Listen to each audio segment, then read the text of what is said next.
είναι ο Dr.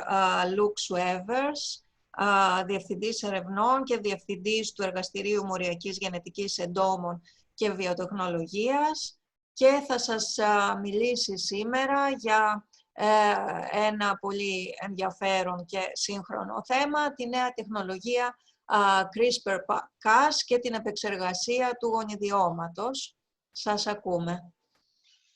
Okay. Good afternoon.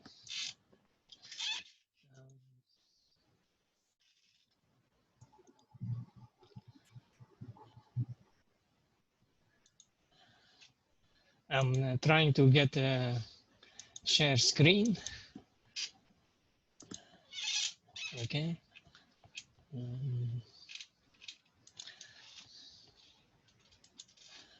Okay. So the subject of this presentation is the CRISPR-Cas technology, which is a quite recent technology and which has now important applications in human medicine and the treatment of cancer, as well as in crop development in agriculture and many other applications in biology. I want to start with a definition. So genome editing is the precise modification of the nucleotide sequence of the genome. And to do this, actually the trigger to do this is to cause a double-stranded break at the position where you want to do the genome editing. So the original technologies always required a double-stranded DNA break, although I will show you later that this is not essential anymore because the technology has evolved. The double-stranded break has to be in a precise position of the genome, and it requires for that a programmable nuclease, a nuclease that can be programmed to cut at that particular position. Once you have the double-stranded DNA break, particular cellular DNA repair pathways are activated.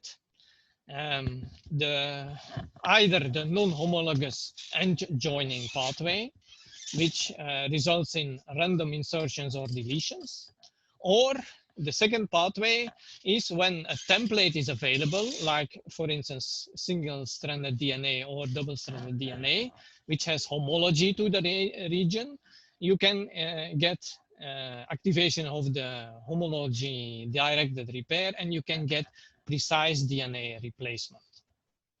So what you need for genome editing is programmable nucleases, so that they can create a double-stranded DNA break at a precise position.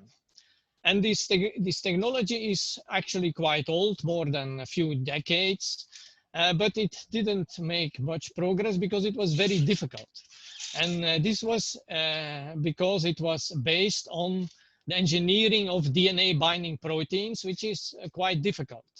For instance, the zinc finger nucleases, it has some rules to bind to DNA sequences, but in general, it requires a lot of engineering to acquire the sense of the amount of specificity that is needed. There were some improvements with the use of tail nucleases. Tails are derived from transcription factors from pathogens of plants. And in this case, the rule for binding to DNA is much easier, but actually you need quite a big, large domain to recognize a single nucleotide. So if you want to recognize a long sequence, you ended up with quite a big protein with a lot of repeats, which made it unstable. So also in this case, it required a lot of engineering. By contrast, the most recent technology, which is CRISPR-Cas, the target recognition is not based on protein DNA interaction, but on RNA DNA hybridization, for which the rules are very simple. And everybody can design primer to anneal to a DNA sequence. And also this RNA sequence is automatically incorporated in the Cas protein. So you need 2 genetic elements. This slide shows that actually the genome editing, I want to emphasize what difficult or what a formidable task this is.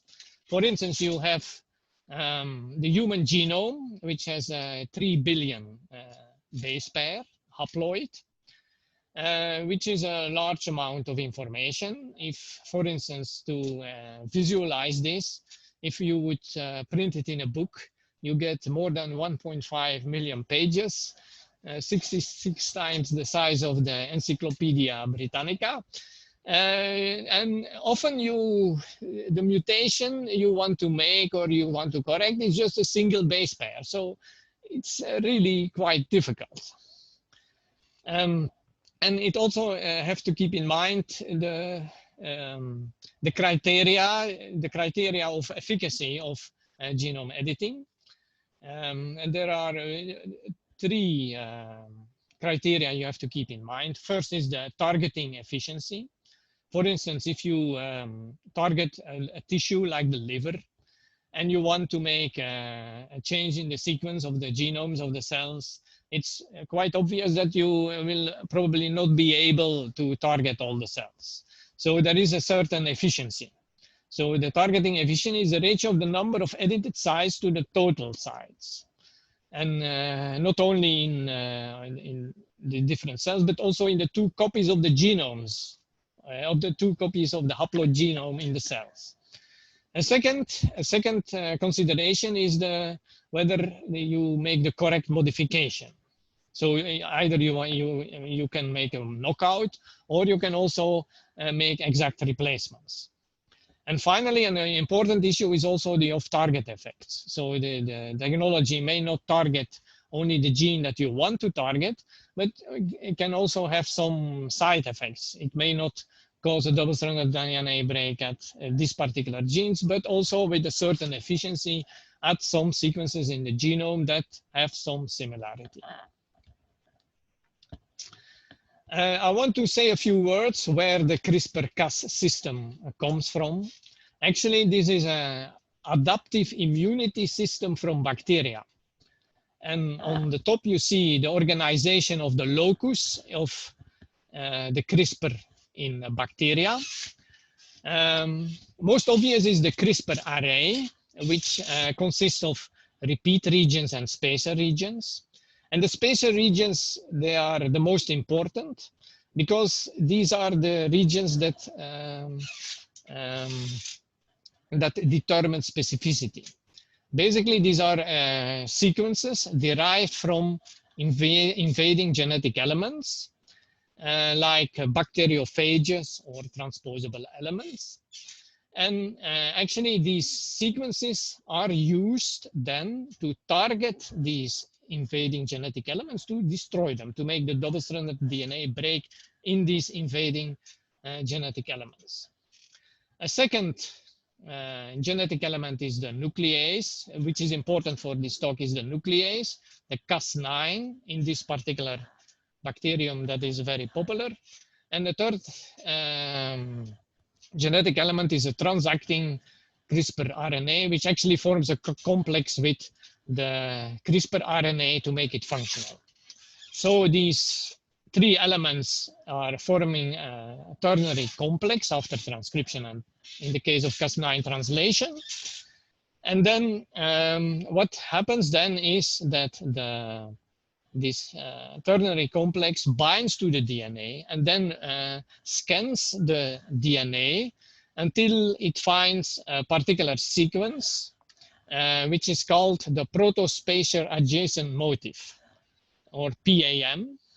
And actually, this triggers then a conformational change in the protein, and it allows then the spacer from the CRISPR RNA to hybridize with the DNA. So in most cases, the protospacer, the PAM motif doesn't trigger the hybridization, but at a certain side of the genome, the correct sequence is encountered, and then the spacer then will hybridize to one of the DNA strands of the locus. And this then results in cleavage of the double-stranded DNA at both strands of the DNA. This system then was adapted for eukaryotic cells, animal cells, bacteria, plant cells, and so on.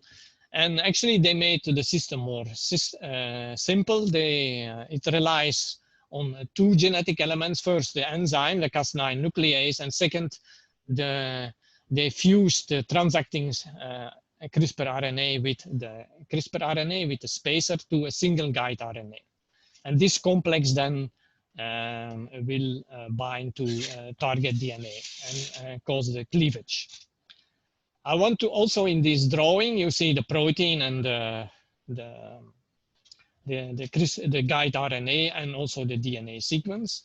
But also indicated is that a Cas protein contains two nuclease domains. One nuclease domain cuts one strand, and the other nuclease domain cuts the other strand. And this opens possibilities because you can mutate these nuclease domains and create Cas proteins with other properties. So normally it makes a double-stranded DNA break, but if you mutate one of the nuclease domains, you will make a single-stranded DNA break, which is called nicking the DNA, and either on one of the nuclease domains. So you can nick either one of the two DNA strands. And finally, also you can inactivate both nuclease domains, so the Cas protein just will bind to the DNA without cutting it. So what we have here is a very simple technology. So, and that's why it's a very user-friendly platform, and that is why it has become very popular in biological experiments. And that's why now we are at a down of the gene editing age, which is quite a revolution in the biology. I want to illustrate a few things about how easy the CRISPR system is. For instance, if you want to edit or you want to make, let's say, a knockout in a mammalian cell line of a particular gene, you can use this vector, which you can order from a non-profit plasmid repository at Gene for a very reasonable price, around 50 euro. And this consists of the two genetic elements. First, there is a promoter that drives the expression of the Cas9 protein. This is an RNA polymerase II promoter, a very strong promoter. And second, there is an RNA polymerase III promoter, U6, which drives the expression of the guide RNA.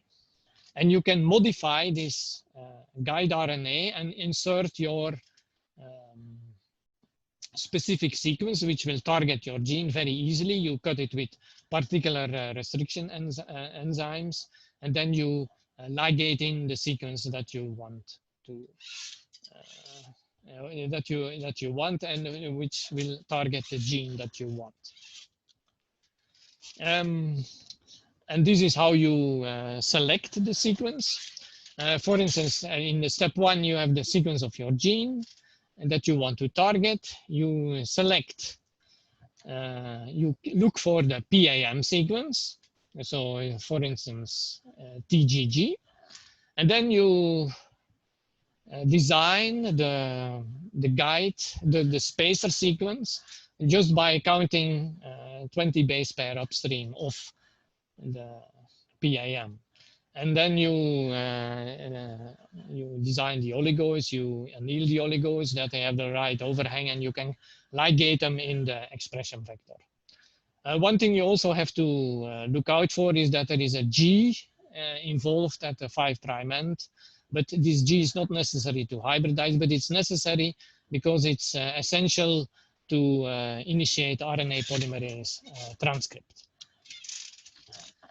There have been a lot of efforts to improve the specificity of the CRISPR-Cas system. And I will discuss a few of them. One aspect that is important is that the CRISPR activity in the cell is limited in time.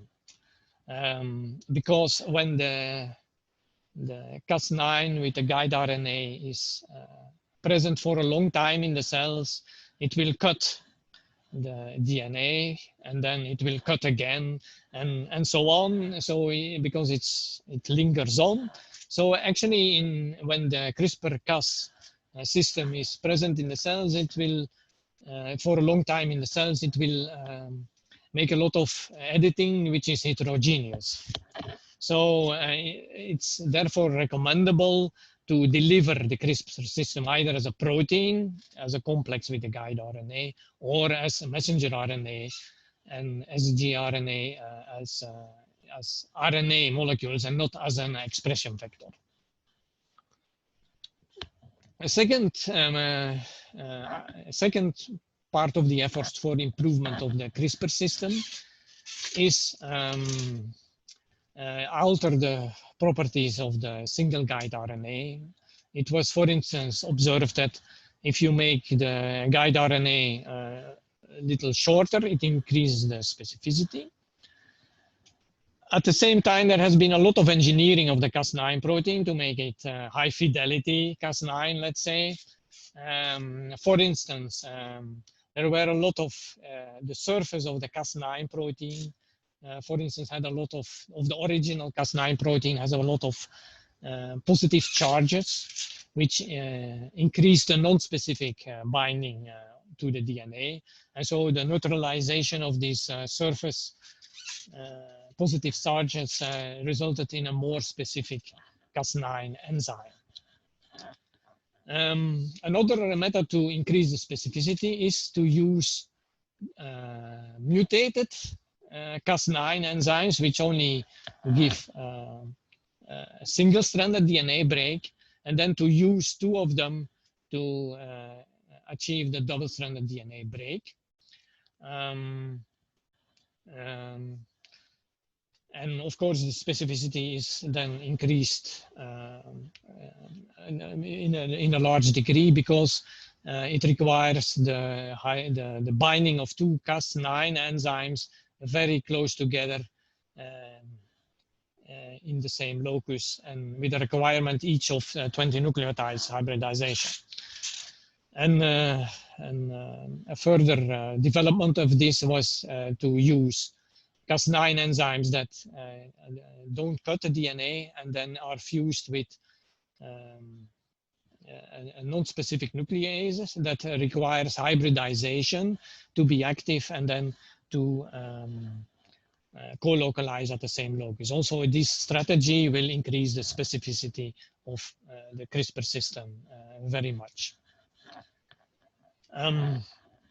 As I told you in the beginning, when there is a double-stranded DNA break in the genome, there are two pathways that can be activated. And one pathway, the non-homologous end joining pathway, is very efficient. Actually, the CRISPR system is a very good system to make knockouts because the efficiency of this pathway. On the other hand, to make a very precise changes in the genome, you need a donor template, which is homologous to the region. And actually, then the homology-dependent repair is actually not very efficient. So actually, then to increase the efficiency of the CRISPR system, you can use a number of tricks. You will and you have to, by inhibiting one pathway by small molecule inhibitors or by gene silencing experiment by RNA interference, and at the same time activation of the other pathway by small molecule activators and also use several particular times in the cell cycle in which homology-dependent repair is more efficient. And there is one further modification of the CRISPR system, which has become more and more popular, and this is base editing. And this has become very popular, for instance, for making editing in mammalian cells. And actually, this is a modified CRISPR system, which consists of 3 elements. First, you have the Cas9, together, of course, with the guide RNA. But the Cas9 is mutated. It only cuts one of the 2 DNA strands, so it is a nickase. And the second genetic element is a deaminase, and there are mainly 2 deaminases that are fused to the CRISPR enzyme. First is the cytidine deaminase, and the other is the adenosine deaminase.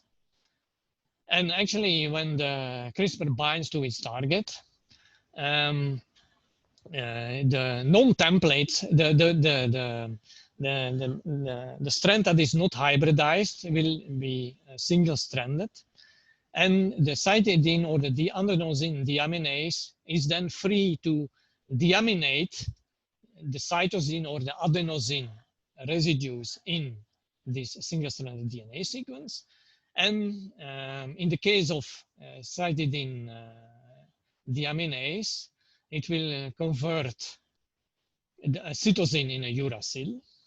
And in the case of the adenosine, it converts the adenine into a inosine.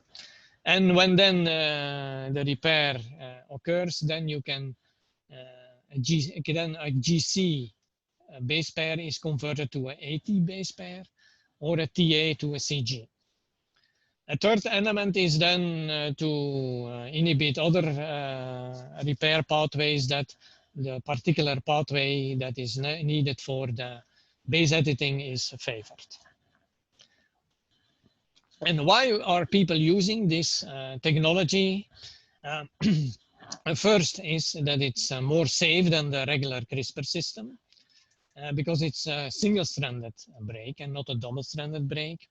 Actually, a double-stranded break is, in a way, a traumatic event in the cell, and it's an alarm that goes off, and so it can also activate a lot of non-specific effects. And one of them could even be apoptosis or programmed cell death. So it's when one tries to avoid this, the causing of double-stranded breaks. And the second actually is the most important aspect of the use of base editors, and this is the efficiency.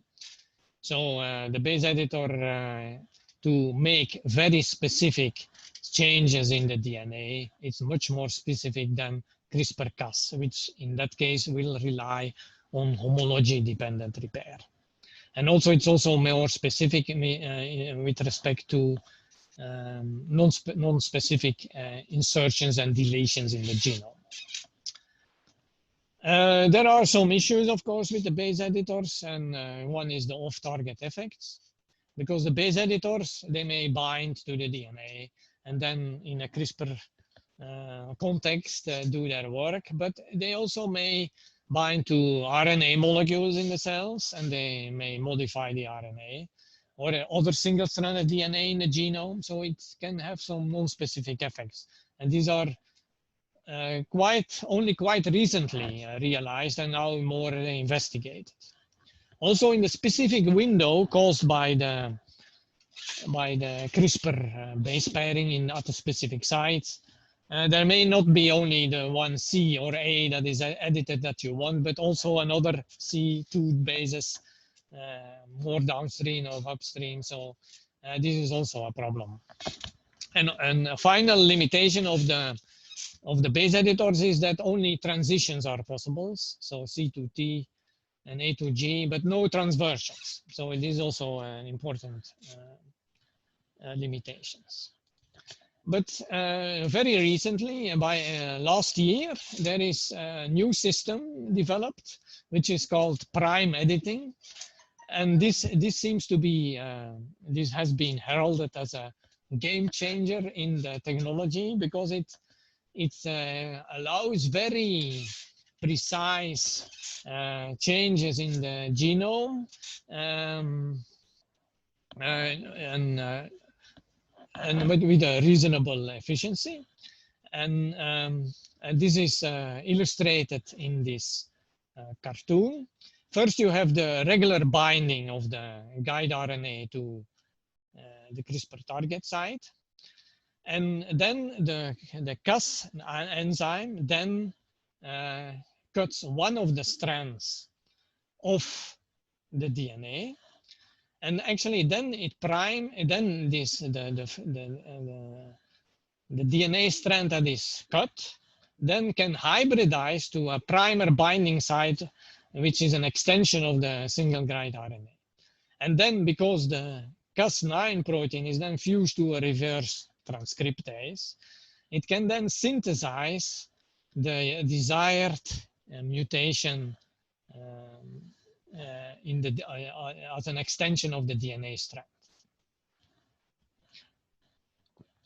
And so this new system, which was only appeared only at the end of 2019, is considered now the most flexible system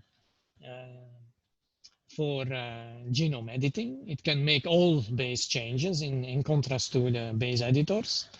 In addition to all these base changes, it can produce insertions that you want, programmed insertions, and also programmed deletions. So probably this system will get more and more applications in the future.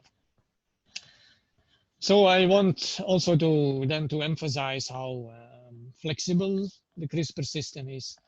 It can create gene knockouts by introducing insertions and deletions. It can cause large deletions by using two CRISPR systems at a certain distance on the same chromosome.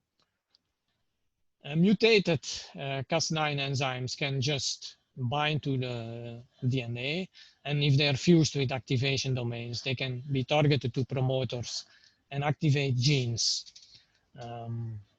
at a local promoter.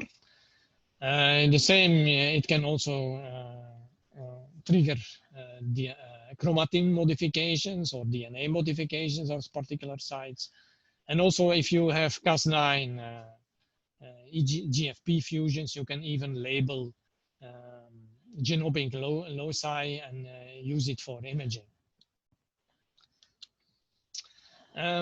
So far, I have also only talked about CRISPR system that target the DNA, but there are also CRISPR system that target RNA. Actually, there is now a very large effort of the research community to mine the adaptive immune systems of bacteria to discover more and more CRISPR systems that can be used for biotechnological applications. And the application that is shown here is the detection of RNA viruses. So there are particular CRISPR systems that target RNA. If they target RNA, they activate non-specifically other nucleases. And if you then have in your assay system a quencher fluorophore system, and so in that case, a binding of the CRISPR to an RNA target triggers then degradation of this quench fluorophore system, and you get fluorescence. And in that case, it's a very sensitive system to detect RNA viruses, like for instance, influenza or coronavirus. And actually, it's a competitive system for development of diagnostics. A last application I want to talk briefly about is gene drive, and this can also be realized by the CRISPR system. And in gene drive, you want to introduce a gene in the population. For instance, it would be useful to introduce a malaria resistance gene in malaria mosquito population. This is very difficult with Mendelian inheritance, but with gene drive, in which a heterozygote becomes a homozygote, it's straightforward, and this can be realized by a CRISPR system. And okay, I think my time is up, so I want to finish here. And thank you for your attention.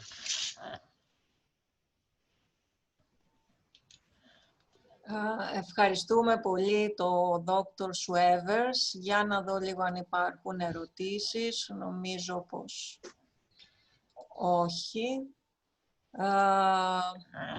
Δεν υπάρχουν ερωτήσεις. Μπορούν να επικοινωνήσουν. Μπορείτε όποιος θέλει να επικοινωνήσει απευθείας με τον Dr. Swevers. Σας ευχαριστούμε πολύ.